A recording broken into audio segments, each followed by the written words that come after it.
Good evening, everyone. I'm so delighted to welcome you to the 2022 Payne Lecture. It's wonderful to have so many of you here spending this hour with us tonight. The Payne Lecture is held each February, hosted by the Seminary of the Southwest Board of Trustees. The lecture focuses on mission, congregational leadership, evangelism, or congregational development, and is named in honor of the Right Reverend Claude Payne, former chair of the seminary's Board of Trustees and Bishop of the Episcopal Diocese of Texas from 1995 to 2003. And Bishop Payne, I believe, is here with us tonight, and we're delighted that you and Barbara are watching tonight. It's my joy to present to you tonight's Payne lecturer, my friend and colleague, the Reverend Mary Earle. Mary is the author of 10 books, including on the subjects of spirituality of living with illness, rule of life, Celtic Christian spirituality, the Desert Mothers, and Julian of Norwich. Many of you who heard me preach at Seminary of the Southwest have heard me quote from her books. Her latest is a book of her poetry, Did You Sing Your Song?, that was awarded a silver medal in the poetry division for the Ben Franklin Award by Independent Book Publishers Association. Mary has offered presentations and retreats in many ecumenical settings, including conferences for the Academy for Spiritual Formation, Spiritual Directors International, the International Thomas Merton Society, the Oblate School of Theology, and hospice organizations. She's written articles for a variety of journals, including Presence, the Journal of Spiritual Directors International, Radical Grace, Reflections, and the Lutheran. Mary was included in the Living Spiritual Teachers Project of Spirituality and Practice. Mary is a graduate and former adjunct professor at Seminary of the Southwest. She was a recipient of the Durston McDonald Teaching Award in 2003, and in 2013 received the Halbrook Perry Award, an alumni award for exceptional achievement in ministry, humble exceptional achievement in ministry. Earle and her husband Doug were numbered among the 2018 recipients of the Humanitarian Award from United Communities of San Antonio for their contributions to eliminating racism, prejudice, and bullying, and for their work to promote inclusiveness and diversity in the community. After Mary's talk, I will moderate a brief question and answer session. So please drop your questions as they occur to you using the Q&A function in Zoom at the bottom of your screen. With that, it's my pleasure and honor to introduce you to and invite you to listen to the Reverend Mary Earle. Thank you so much, Cynthia. It's so lovely to be with you all, even though it's with Zoom. And it's my association with this seminary goes back to 1981. And as I reflected on mission and the ways in which the seminary prepares people for service in so many diverse settings, I went back to our first semester on campus. Doug was in class, and then Dean Gordon Charlton knew that I had taught Spanish at University of Texas at San Antonio here, and he hired me to try to tutor some of our faculty, including Blessed Nell Bellamy, whose Tennessee accent, she had a lot of desire, but her Tennessee accent didn't lend her to learning Spanish quickly, and students. And I keep going back to that because Gordon had a vision that the Seminary of the Southwest should attend to the demographic and historical reality of the Southwest. And this is years ago now, that ability to take the wider view and look at, where do we live? Who lives next door? Who lives on the other side of town? Who are we called to be with? And he understood, because he was a native San Antonian, he understood that this was Mexico. Half the United States, half the West was Mexico. And so our substrata, hablamos español aquí. And we celebramos Dia de los Muertos. We celebrate Day of the Dead. We are a bilingual, bicultural city. In some ways, far more than Austin, because we're an older city. We were founded in the early 1700s. So I keep going back to Gordon and what he taught me because of his vision. And now you fast forward, and here we are at the Payne Lecture. And I'm thinking about Bishop Payne and all of the ways in which his steady, firm, gentle leadership gave the Seminary of the Southwest so much deep-rooted stability. And Bishop Payne, I do thank you for all of that and all the ways that you've blessed me and Doug throughout the years. You all may know this, but I'm going to read the present mission statement that Cynthia reported to me. It's this: rooted in the reconciling ministry of Christ, the mission of the Seminary of the Southwest is to form people for vocations of ministry, service, and healing. Ministry, service, and healing. It is so important in this day and age for us to be in a stance of humility, all of us, to recognize in this increasingly diverse culture in the midst of a pandemic that there's so much we don't know, to check our assumptions at the door, to begin to notice how might we go forward. So when Cynthia and I were having our preliminary conversation, we were searching for a title for this talk, and we decided to call it All Our Hope on God is Founded, Practices, Spiritual Practices for Nourishing Mission. So the first thing I'm going to ask you to do, which you probably already are aware of, is to notice time, not TikTok time. Don't look at your clock. We are in Epiphany, and the light here in Central Texas, some of you I know aren't living in this latitude, but the light is growing stronger every day. The birds have started waking me up early and earlier because they're singing when the sun comes up, and they're beginning to get that energy going when they start building the nests. After the ice of last week, we have cobalt blue skies.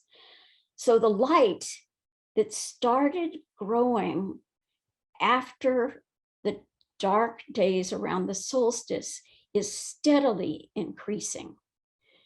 And our natural cycles are leading us more and more to be aware of the good design and harmony of our planets, this fragile Earth, our island home, all of the cosmos, so that when we feel despair, when we feel defeated, Brother Curtis Holmquist of the Society of St. John the Evangelist recommends that you actually go outside and stand in the sun and bask and allow yourself to receive the blessing of light. It's a beautiful practice.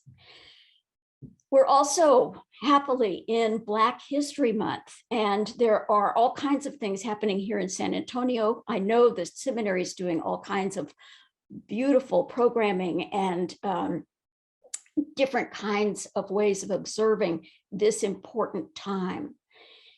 And just a week ago, we're still in the octave, we were singing with Simeon and Anna in the temple on the Feast of the Presentation. I think it's really important when we're in a reflective time about mission to look to moments in Scripture when that deep longing for renewal, for the inbreaking of divine presence, for a reordering that speaks of life and good abundance for all, when that happens. And so if we just go back to last Tuesday, I mean, it's only a week ago, so you may remember, there they are And they've been waiting forever. They've been on the lookout. Who's to say in either of their cases? Anna's in her 80s. We don't really know how old Simeon is, but he's an old dude. And here they come, Mary and Joseph, burying this baby. And there is this startled awareness. How is it that they have come to the place where the hymn, as our hymn puts it, to the cleansing the dullness of our blinded sight? They've been people of prayer and they've fasted. Now, I'm sure fasting in their case meant food, but we're also called at this particular juncture to fast from grievance, from bitterness, from holding on to old, grungy things that distort and twist the soul. And that takes practice. That takes showing up each day and allowing ourselves to remember it is God who has made us and not we ourselves. We know that's not easy. And yet we are, as a people, called to live in kairotic time, in time that's full of presence, in time that we didn't create, in time that's not monitored by your computer or your phone or your Apple Watch. So it is an invitation right off the bat. The first thing I would suggest is, if you're attending to a vocation, to use the seminary's words, of ministry, service, and healing, that covers a lot of different kinds of mission, as diverse as you can imagine. Start first with that primordial acknowledgement that you are not God. I'm not God. It's so basic, and yet every monastic rule we have cautions very carefully that we might take the time to recognize the immense giftedness of life and the goodness of life that's all around us. It goes without saying, except we need to name it, that we're in this unrelenting pandemic. We're now coming right into year 3. We're weary. The clinical community, a friend of mine who's a social worker tells me this, that the clinical community in the States online is talking about malaise. And I'm sure some of you feel that. A weariness, a lassitude, kind of, I do not want to go on Zoom one more time. And yet here you are, faithfully showing up. There is in Spanish a wonderful word. Some of you will know this, esperar. Esperar means to wait in love, to wait in hope. So that when you're waiting, you're not just tapping your foot. You're not busy arranging internally just how you think things should come about. It's for God alone, my soul in silence waits. Esperando, hoping. All our hope on God is founded. It's worth noting that Cornel West, the African-American author, says, hope is not optimism, not by any means. I want to read this to you because it's such a strong line. Hope is not the same as optimism. Hope enacts the stance of a participant, someone who's an actor, someone who's engaged, who actively struggles against the evidence in order to change the deadly tides of wealth inequality, group xenophobia, and personal despair. Only a new wave of vision, courage, and hope can keep us sane. Only a new wave of vision, courage, and hope can keep us sane. Hope is active.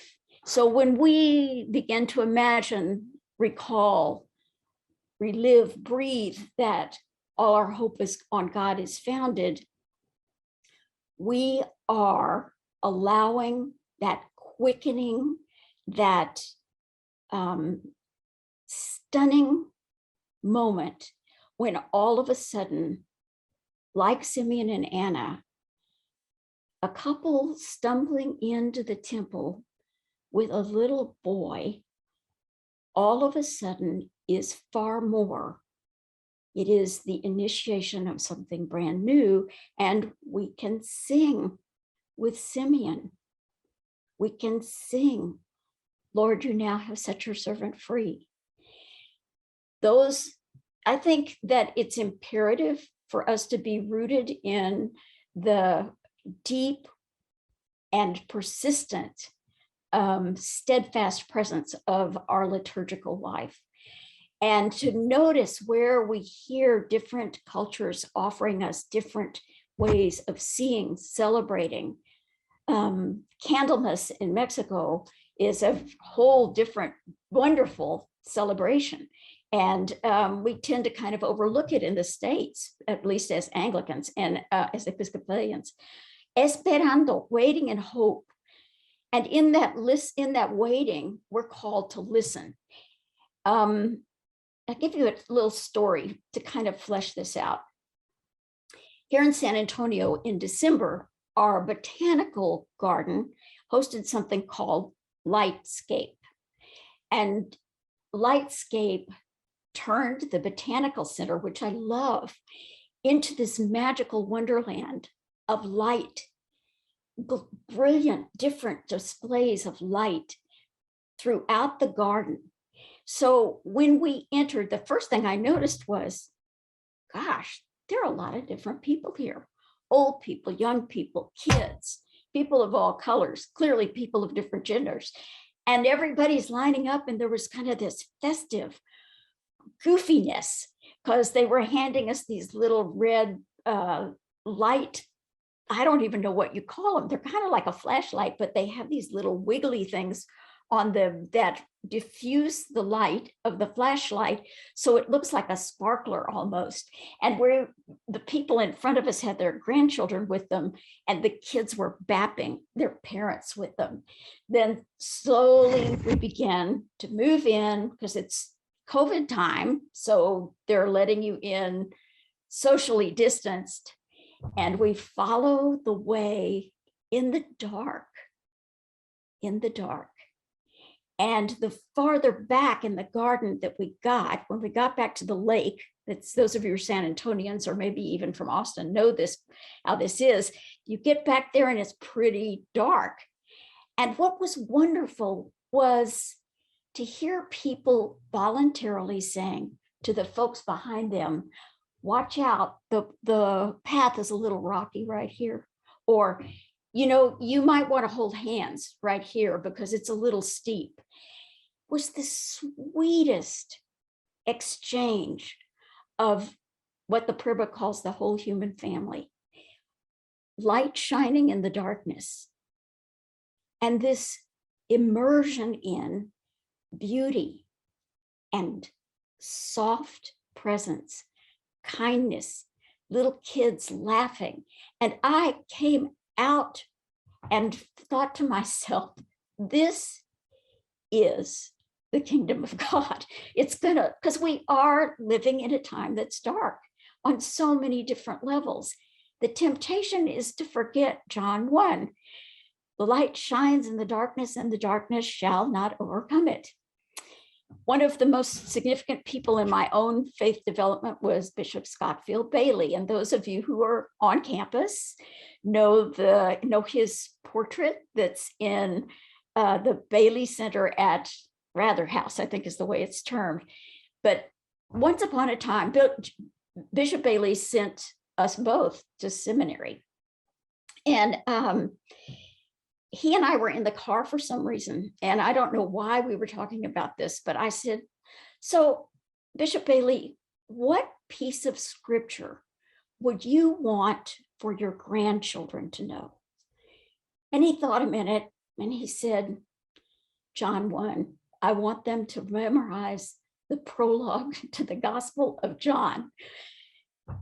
And then he thought a minute and he said, preferably in Greek, which I just think is wonderful. But his sense was, that's the that's the deep taproot. We need to always remember in the beginning. We need to remember that the darkness doesn't overcome it. It doesn't say there is no darkness. That's the mistake we sometimes make. It says the light shines in the darkness.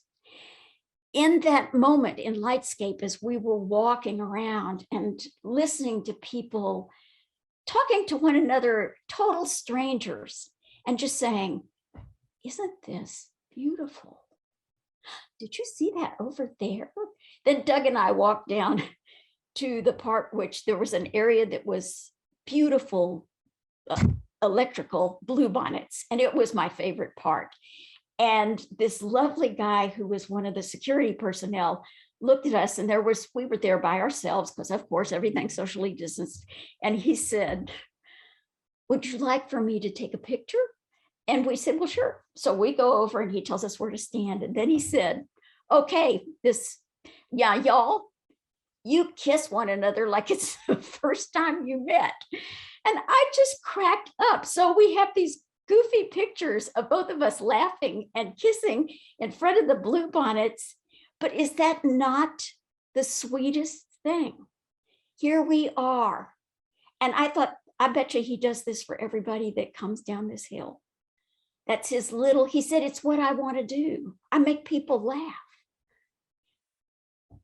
So what is it to enter into that esperando, that hoping and waiting in love? Remember over and again, in the beginning, God, in the beginning. And then listening. Now, I know that everybody that's here has read 50 million articles on how important listening is in spiritual practice. And it is. I have a couple of things that are really significant for you to remember. Number one, we're not just talking about keeping your mouth shut. Because often when we do that, internally, what we're doing is forming what we're going to say next. And we're not listening. We haven't opened that space in the heart that allows someone to come in. The deep writing from the Benedictine tradition points out that this is where ongoing conversion happens. First, with listening deeply in prayer, regular showing up to scripture, and then with one another.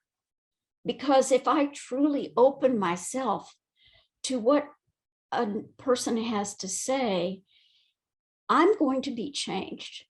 I may not like it. It may make me defensive as all get out, but it will rearrange the internal furniture. That's all there is to it. And so it is that it's hard for us.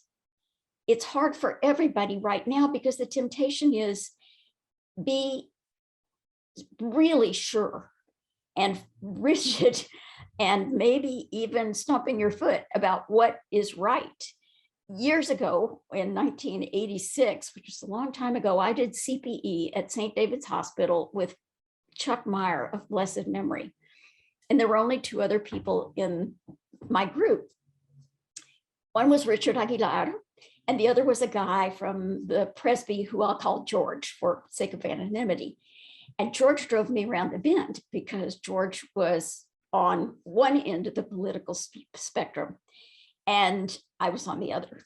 And one day over lunch, Chuck said to me, you know, Mary, you might want to look at the fact that your rigidity on the left is the mirror image of his rigidity on the right. Well, if that wouldn't have come to Jesus moment, I don't know what was. And it was deeply needed because it made me start looking at my own reactivity in my late 30s. And I give humble and hearty thanks for Chuck for his leading in that. Listening, what does listening really look like? You may be familiar with the writings of Patrick Otuma, who's now the poet laureate for On Being, but he was for many years the leader of the Corrymeela community, peace and justice community in Northern Ireland, which sought to bring Protestants and Catholics into peacemaking conversation where there wasn't that automatic defensiveness happening. And Padraig says that one of the things in the spiritual life that's most important, particularly with regard to listening with our whole being, is to start with what he calls hello to here. Hello to here, right now, where I live and move and have my being. Hello to here. Mission can't happen if we are imagining what mission will be, whatever you're called to, not getting too specific. We have to hold that back and allow ourselves to wait and see what the Lord reveals. What is needed here? Years ago, I'm at St. Mark's in San Antonio as a retired person who sits in the pew with her husband after all these years of being separated. And we, at this point, Mike Chalk was our rector. And there were a fair amount of homeless folks who gathered in Travis Park right across the street from the church. And they often came and had breakfast at St. Mark's with parishioners. So there began to be a conversation about what else could we do? What would they want? Blah, blah, blah. And finally, one guy, it occurred to him, maybe we should ask what they need. So there's a lovely chapel at St. Mark's called Bethlehem Chapel. And it's quiet. It's kind of set apart. They wanted quiet space. They wanted space where they could sit and be still and just not have any of the press of living on the street. So that's what happened. And it happened because somebody thought to say, what do you really need? What might we offer that's really helpful? That kind of thing. I get to brag on St. Mark's a little bit because I don't make any of the programmatic decisions, but now there's an ongoing outreach to the Crockett Elementary, our neighbors. And that has we've had to pivot several times because of the pandemic. It takes listening with our whole being, pretending we're border collies out on the deck when a norther blows through and your whole being is taken up by the shift, being open to those kinds of things. And sometimes it means hearing hard truths. Sometimes it means listening in a way that recognizes the answers come from communal discernment, shared prayer and quiet, and waiting in hope, esperando. It's interesting to note, those of you who've done the Sacred Ground curriculum that the National Church put out, it's a really sound curriculum. This was in an anti-racism curriculum. And toward the end, there is a moment that was very significant for me in which there's a group, as I recall, there's a group of Indigenous folks from the Northeast who are meeting with other folks in an Episcopal church, folks that look like me, and they're trying to process a decision. And the Indigenous folks look at the folks look like me and say, we're going to go to another room and we're going to make this decision without y'all sitting here. We love you. I'm riffing on it now. We love you. Thank you for all you've done. Now, we're going to go discern this on our own. Well, all of us who've been formed to be helpers, sometimes that's startling, but it is also a phenomenal act of love to let go, to allow for these beautiful folks to make their own decision. We get into all kinds of internal and communal entanglement if we don't listen while we are esperando. So those are the first two. Then in monastic practice, but particularly because I spend so much time with Benedictine material, the practice of statio, of keeping a holy pause when you move from one activity to another. Now, in a traditional Benedictine monastery, this would be signaled by the bell. A bell would sound and you cease from what you're doing. John Chittister says the great reminder is what you're doing is not any more important than to stop, pause, recollect, wait, be aware of that presence. Now, I'm retired, so it's easier, and I don't have grandkids. So, I mean, sadly, this house is quieter sometimes than we would want for it to be. But this reality of needing to stop is really important, that statio. And it's a threshold. It's not in the prior activity, but not yet engaging in the other activity. Various folks from John O'Donohue to Joan Chittister talk about that moment in a transition, even if it's just a breath, excuse me, when the spirit can breathe in and something new will come to our awareness. It may not happen in that moment. It may happen 5 hours later or 3 days later or 3 months later, but this kind of practice is a regular acknowledgement of where I started. It is you who have made me and not me. I didn't do it. I didn't make any of it. So it's this stopping and waiting. There is a kind of profound humility that's involved in this. And I love the C.S. Lewis line that humility doesn't mean thinking less of yourself.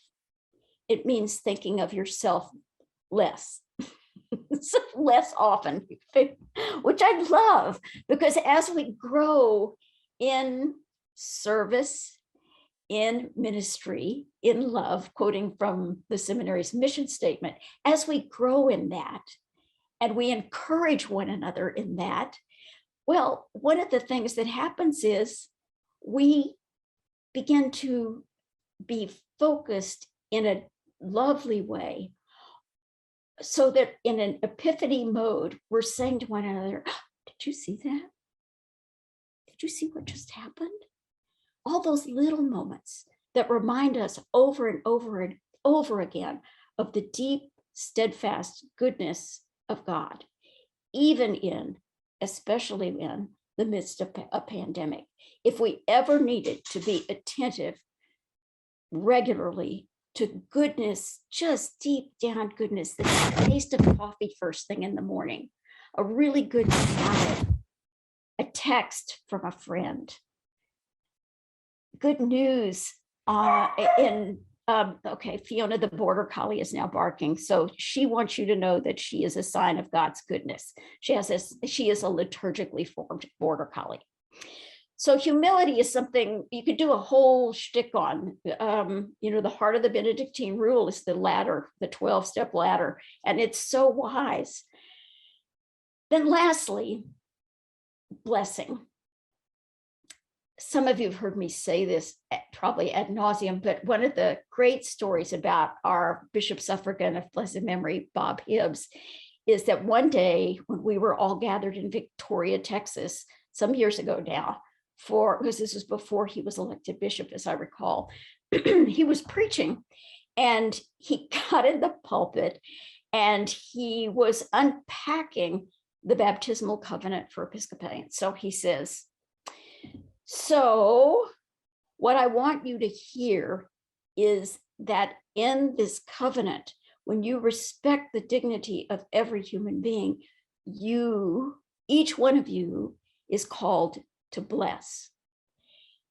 Each one of you is called to bless. In fact, you're called to slather the world with blessing, to slather the world with blessing. So there's this extravagant sense that abundant life is meant to be circulated. It's the heart of the Eucharist. We don't hold back. We just keep slathering it. We circulate the gift, whatever that may be.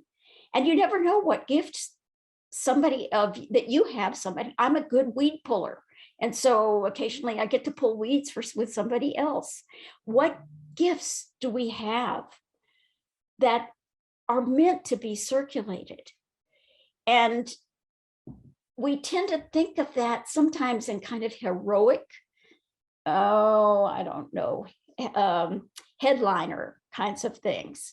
And that's kind of missing the boat. It's not to say any of us might not have a truly significant kind of effect. Again, I go back to Bishop Bailey. Bishop Bailey was such a fine bishop, and he initiated the ordination of women for the Diocese of West Texas. And he wasn't sure what to do with Doug and me because of deployment. What am I going to do with a clergy couple? So he was such a strong supporter of college ministry, mission. He was just such a fine man, secretary to the House of Bishops, and he was very well versed in the Caroline Divines. So when he retired, what he started doing was he had always loved woodworking, always. And he had a woodworking shop at the house and also at the Lake House in Austin. And he decided he would make all of the furniture that was needed for godly play and the figures. So he laboriously created these beautiful little things. And his daughter Lou told me that he would go and he would look in the glass door to watch the kids at St. Mark's playing with these figures and other things that he had carved, but he never, ever wanted anybody to know about it. I've always loved that story because here he is in his retirement, having this kind of sweet joy that he is loving, offering, and it's still an expression of mission. He's encouraging generations far younger than he to learn the scriptures in that embodied Montessori way. Blessing. And I'll end with this story. This is, again, a St. Mark's story, a more current one, because this has stayed with me now for weeks, literally. In San Antonio, Omicron wasn't really bad till around Christmas. It started getting really bad. So early Advent, it was okay. And the lovely staff at St. Mark's, Meredith Rogers and others, had this grand idea to see about getting some barges on the San Antonio River so that we could go caroling. And the next thing we know, she's gotten 5 barges and they fill up like that. And so, and I was going to go for sure. I knew we needed to go. So we show up and we have a light dinner on the front lawn of St. Mark's. And then and of course, everybody's got on antlers and the kinds of necklaces that twinkle and whatever. So then we walk to the place where we board the launches. And a woman, Kathy Villani, had her phone, and the phone had the playlist, shall we say, for what we were going to be singing. So we launch out. And what's amazing, at that time, San Antonio had one of the warmest Decembers on record. So we're looking at tourists who are in shorts and whatever, and we start singing as we go down the river. And as we go down the river, what becomes readily apparent is that people are stopping and listening to us. Now, I'm not a good singer, and overall, we were not great, but we had a lot of gusto. And I think that the whole St. Mark's crew would say that was true of their respective barges and those who walked the river as well. So what was really lovely was to watch these people on the banks stop and listen and sometimes join in.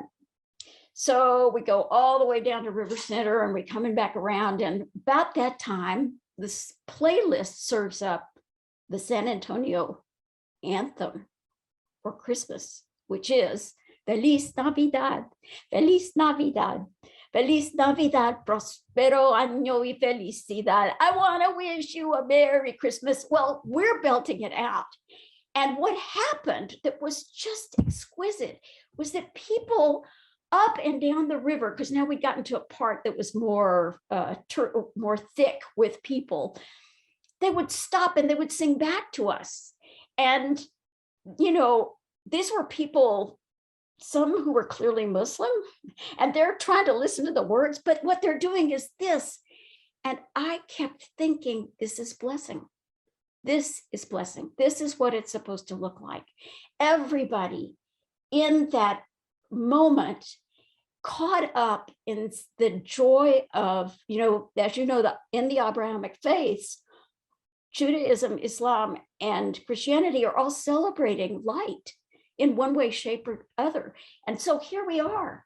And there are families who are getting down and getting their little kids to look at us. And some of them have got on twinkly lights too. So it was so festive. And then the next thing we know, the caseload starts up. The hospitalizations start anew. My sister, who works as an RN at 71 years old, she won't quit for 2 nights a week at Northeast Baptist Hospital, is telling me, Mary, y'all have to stay in. You have to stay in. We're 73. So what has carried me along between Lightscape and the caroling at St. Mark's is this real sense that when we do mission on Zoom, which is what we're trying to do these days, when we pivot, when we find creative ways to take care of those who depend on us in our congregations or us as persons, and when we need to be tended, we're out there slathering the world with blessing, and sometimes we're the ones who receive the slathering when we least expect it. What is it to practice spiritually in mission? It's basic. It's at the heart of who we are, what we hope to be. It's John 1, maybe in the Greek, following Bishop Bailey's counsel. It's that sense of practicing esperando, always waiting in hope. And that hope is always intertwined with love. Always listening with our whole being, knowing when to not only hush, but to open that inner space that receives another's story, life. And knowing that that means we shall be changed.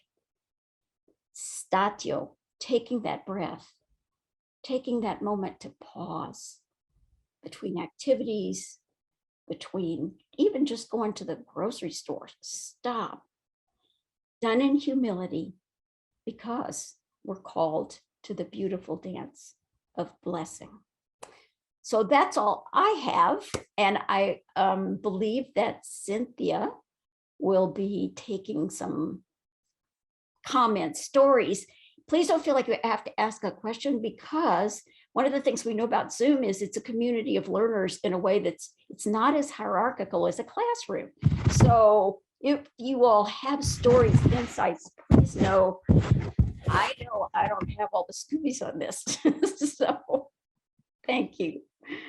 Mary, first, let me thank you for a most amazing presentation that I experienced as spoken directly to me and me in community with all the people who are watching. It was a quite extraordinary personal and communal sharing with us. So thank you so much. You are what you speak, and thank you. Thank you. I want to remind everyone that you can put a question in the chat, and then I can convey it to Mary, a question or comment. The first question, which is a little bit of a comment also, is from Claire Colombo. who says, Mary, I'm so grateful for your ongoing presence in our community. Early on in this lecture, you mentioned the importance of checking our assumptions at the door as we continue to move through pandemic times toward hope. I'm curious, Claire says, how your practice of poetry writing helps you do this. Is there something about the creative process for you that either requires or catalyzes a suspension of assumptions, or that helps you access hope? Oh, that's a great question. I'm going to answer it with a story.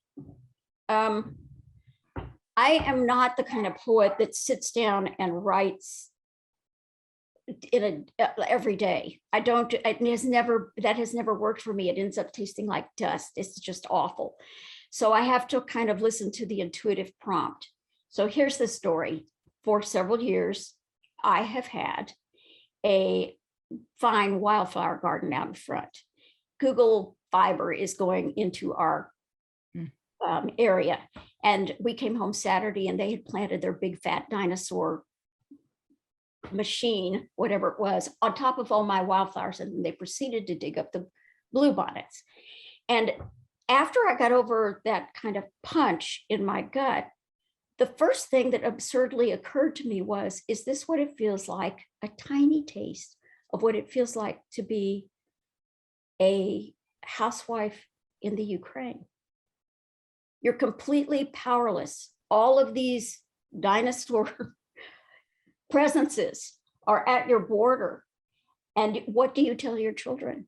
And I don't know that this is really answering Claire fully, but that's the kind of thing, that's where a poem starts for me, is in a contemplative beholding that I didn't even, I mean, who thought I was going to connect the Google Fiber machinery with tanks outside of Kiev? But that's what happened. And that poem's not anywhere close to being finished, but it was one of those moments in which having that encounter, that's the word I want, that encounter made me acutely aware that what I'm suffering with the wildflowers, it's true, I'm mad, and it will take reseeding and coddling and all that other stuff, but it's nothing like being in Kiev or any of the other cities in Ukraine. There, this kind of analogy, then it kept going. And I thought, this is a poem that could be a book by the time it's all through, because there's so many ways in which people all over the world are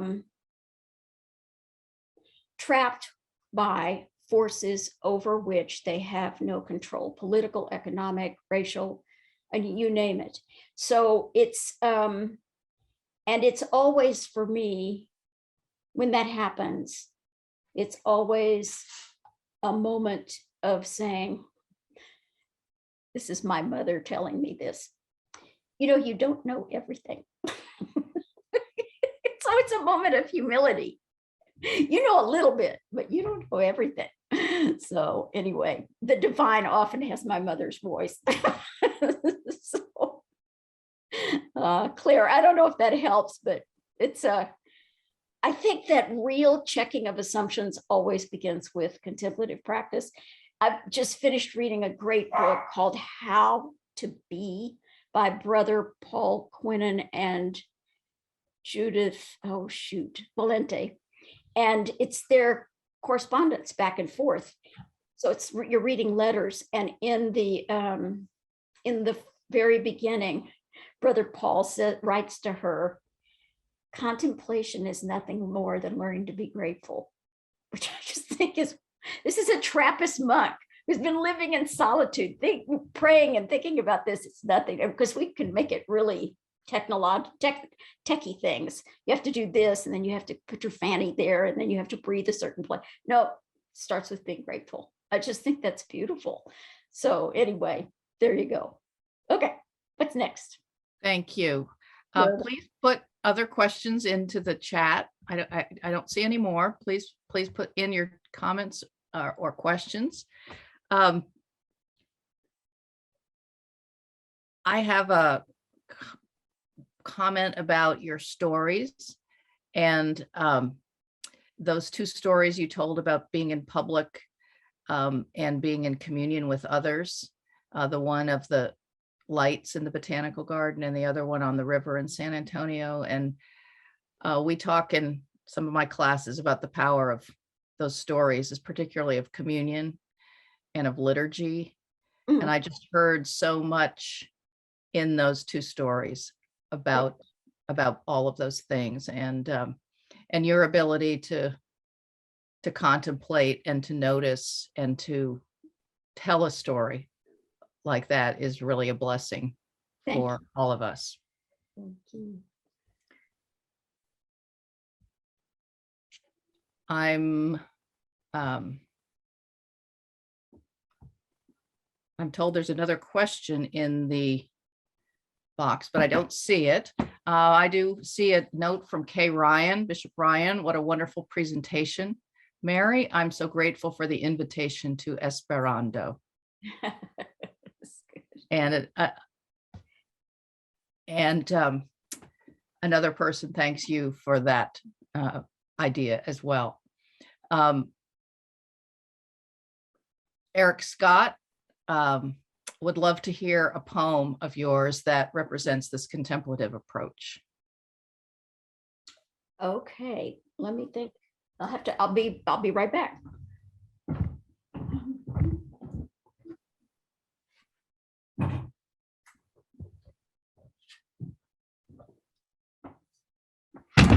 Excuse me. Okay.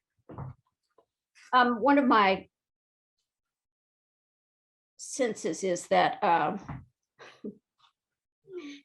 the liturgical life is essentially grounded in the primordial life of the earth.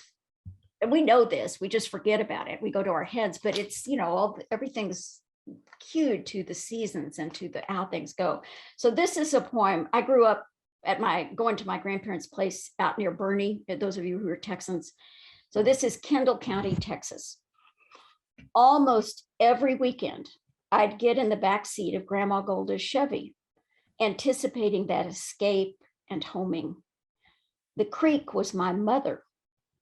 Along her banks, I befriended turtles and gave water moccasins their due. I learned to still body and soul, striped bass, my teacher, fins barely moving to the unheard hymn of the creek. I plucked fossils out of caliche clay as if they were ancient fruit ripe for the taking. I hosted my share of chiggers and ticks. I watched sky and shadow, cedar limbs and light, as seasons changed, as dark became light, as north wind called the trees to bow down and worship. Cypress bough overhead, gilded frogs' music, turkey gobble chant at day's end, a vast and varied chorus, warbling, chirping, bellowing, hissing, holy, holy, holy. So thank you, Eric, for asking. Thank you so much for asking. Here's another note from Liz Morris. I so appreciate how embodied your practices are, how you are chopping wood, carrying water. Thank you. That's lovely. Do you have suggestions for helping to bring these practices to the daily and how to stay with it? I think that it really starts with noticing what you're already doing. What do? You start the coffee first thing, maybe you brew tea, and to let those things that you already do become intentionally sacramental moments, even when they're a little rushed. And this goes back years ago. I headed up a group of clergy in the diocese that wanted to have quiet retreats. So we invited Michael Battle to come in, and Michael, this was when he was still chaplain of the House of Bishops, but he came in and the first thing he did was say, notice what brings you joy. Mm-hmm. And then make sure that you nurture that. And then he gave everybody explicit permission to include things like baseball. And so I happened to be with two older guys, both of whom were baseball fanatics. And it gave them permission to see that that joy was not something apart from spiritual life. If those of you who follow the writings that show up on the Society of St. John the Evangelist, Curtis Almquist just a week ago maybe had a fabulous article, said, look, people, there's not spirituality and life. There's spirituality and life. You don't take them apart. We're act all the time as if what I do over here doesn't have anything to do with what so it's start with noticing, as Parker Palmer puts it, listen to your life. Notice what you're already doing. Mopping the floor. I sweep dog hair up and cat hair up almost every day. That's why one of my favorite times for intercession, because it's a sacred circle the way this house is built. And for some reason, those creatures are losing hair like crazy. They think it's spring already. So they're molting or whatever they do. But just notice, what do you already do? None of you, I suspect, needs to add something more. If anything, what you might want to do is take something away. What if your Lenten fast look like ceasing something? Wow. Mary, as we get ready to close, I would just want to share some of the comments of appreciation that are in this chat that I can see, but not everyone else can. Just many, many expressions of appreciation for slathering all of us with blessing. Thank you. Ellen Jockish says she feels the Holy Spirit in our midst and asks about how do we practice Esperanto when people are not in this time when people are not returning to church. David Price thanks you for the poignant valuing of Anna and Simeon. Mm-hmm. And others just thank you for your encouragement and hope and delight, the beauty of basking in the sun. Patty mentions Tammy Faye, the rescue dog basking in the sun. And Steve Bishop appreciates intentionally sacramental, the beautiful expression. Rilda asks how we grow the power of the laity, non-seminary trained folk in our congregation, so we are partners with our spiritual guides and clergy. Many, many, many thanks. I'm going to let you read these after we break, but on behalf of everyone who has made these comments, everyone who's watching on Facebook, and the whole seminary community, thank you so much for focusing us in our mission, in the season of Epiphany, in Black History Month, and in embodying and acting out the contemplative awareness that truly will help us endure not only this time, but every time. Thank you so much, Mary. It was lovely to be able to do this. And thank you, Eric. What was hid from your eyes, all of you, is we had a little difficulty getting me online, but we did it.